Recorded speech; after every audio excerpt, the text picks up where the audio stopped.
Hello and welcome to this tutorial. In this video we're going to show you how you can send someone money from PayPal to CashApp. Now in this video we're going to show you how I can transfer money from PayPal to CashApp on my own account. Now this might not be possible to transfer it to someone else. So if we were to log in into PayPal,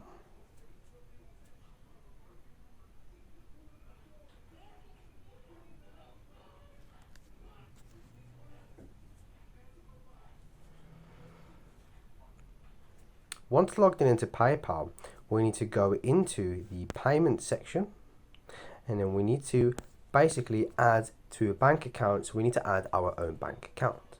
To do that, all you got to do is press to a bank account, and you can put in all of your details and you can link your bank account into PayPal. Or you can go into Wallet and add in bank accounts and cards.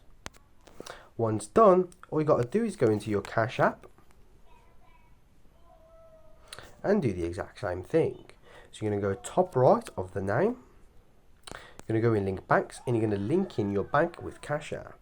Now once that's done, you're going to go back into PayPal,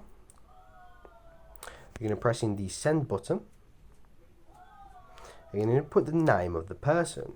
You've got a little scan QR code, so all you got to do is scan the QR code, put in the amount that you want to transfer, and boom, you've transferred from PayPal to CashApp.